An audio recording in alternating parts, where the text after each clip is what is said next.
Hello, Bangla HTML video টিউটোরিয়ালের অষ্টম অধ্যায়ে আপনাদের সাথে আছি আতিকুর রহমান। আমরা এই অধ্যায়ে দেখব এইচটিএমএল এর মাধ্যমে কিভাবে একটি টেবিল তৈরি করা হয়। তাহলে প্রথমে আমাদের যে বিষয়গুলো জানতে হবে, আমাদের টেবিল তৈরি করার জন্য যে কোডগুলো দরকার হবে, একটি হচ্ছে টেবিল কোড, একটি টিআর কোড এবং একটি টিডি কোড। টিআর কোড যেটি দ্বারা টেবিল রো সংখ্যা কয়টি হবে সেটি বোঝাবে, এবং টিডি দ্বারা যেটি টেবিল ডাটা, এটি আসলে একটি টেবিলের কয়টি কলাম হবে সেই বিষয়টি নির্ধারণ করবে।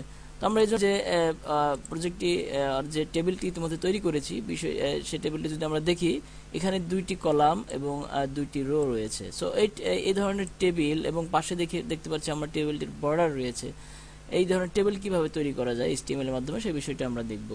আমরা এর নাম সোর্সটি, যদি আমরা টেবিল নামক যে প্রজেক্টটি তৈরি করেছি, সোর্স কোডটিকে যদি আমরা ওপেন করি, তাহলে আমরা নোটপ্যাডে যদি ওপেন করি, তাহলে আমরা এই কোডগুলো আমরা দেখতে পাবো যে আসলে কি করা হয়েছে। এই জন্য প্রথমে যেটি টেবিল কোড, এবং এর বর্ডার লিখে দেওয়া হয়েছে 1, এবং টিআর, যেটি টিআর দ্বারা টেবিল রো বোঝাবে, অর্থাৎ এই টেবিল রো এর ভিতরে কয়টি টেবিল ডাটা থাকবে। টেবিল রো এর পরে টিডি, ফার্স্টে আমাদের টেবিল ডাটা, যেটি ফার্স্ট টেবিল ডাটা এইচটিএমএল, যেটি আমরা ব্রাউজারে দেখতে পাচ্ছি।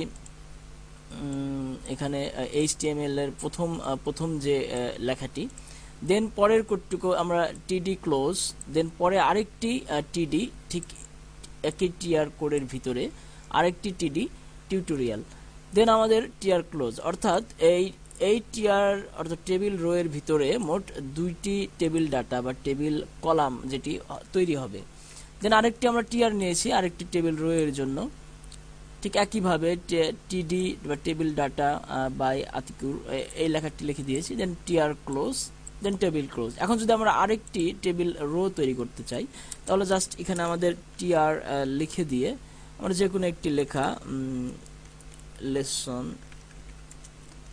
টিআর লিখে টিডি অবশ্যই আমাদের লিখে দিতে হবে, টেবিল ডাটা, দেন লেসন আমরা যদি লিখে টিডিটিকে ক্লোজ করে দিই, এবং এই টি যদি আমরা আরেকটি টিডিতে লিখতে চাই, দেন টিডি নিয়ে 8 লিখে 8 ক্লোজ করে দিলাম। দেন এখন যদি আমরা এটাকে সেভ দেই, আমাদের অবশ্যই যে টিআরটি নেওয়া হয়েছে এই টিআরটিকে ক্লোজ করে দিতে হবে। টিআরটিকে ক্লোজ করে দিয়ে যদি আবার আমরা সেভ দেই, সেভ দিয়ে যদি আমরা ব্রাউজারটিকে রিফ্রেশ দেই, তাহলে দেখতে পাবো আরেকটি টেবিল রো তৈরি হয়েছে। তো একইভাবে আমরা বর্ডার সংখ্যাকে পরিবর্তন করে দিতে পারি। আমাদের যদি বর্ডার দরকার না হয়, তাহলে এখানে আমরা 0 দিয়ে দিলে কোনো বর্ডার থাকবে না। আমরা যদি বর্ডার আরো বেশি চাই, বর্ডার সাপোজ 3 দিয়ে যদি আমরা এটিকে সেভ দেই, রিফ্রেশ দেখতে পাবো বর্ডারটি অনেক পুরু হয়েছে বা গাঢ় হয়েছে। বর্ডার কালারও দিয়ে দিতে পারি, ঠিক এই পাশে বর্ডার কালার COLOR আমরা ফিক্সড করে দিতে পারি। আমরা রেড দিয়ে দিচ্ছি আপাতত। এখন ব্রাউজার সেভ দিয়ে ব্রাউজারটি রিফ্রেশ দিলে আমরা কালারটিকে রেড দেখতে পাচ্ছি আমরা এখানে বর্ডার কালার রেড হয়েছে। একইভাবে কোনো টেবিলের কালার, ব্যাকগ্রাউন্ড কালার, অথবা নির্দিষ্ট একটি টেবিল রো অথবা টেবিল ডাটার ব্যাকগ্রাউন্ড কালারকে আমরা চেঞ্জ করে দিতে পারি। জাস্ট টিআর এর আমরা যদি ফার্স্ট রোটির ব্যাকগ্রাউন্ড কালারটি অন্যরকম চাই, যেমন টিআর এর পরে বিজি কালার COLOR দিয়ে আমরা যদি এটিকে আমরা গ্রে দিয়ে দিই, অথবা যে কোনো একটি কালার দিয়ে দেই, দেখতে পারবো ঠিক ওই লেখাটি আমাদের ওই রোটি আমাদের রো এর ব্যাকগ্রাউন্ড কালারটি চেঞ্জ হয়েছে। এটি শুধুমাত্র ওই রো এর ব্যাকগ্রাউন্ড কালারটি গ্রে হয়েছে আমরা দেখতে পাচ্ছি।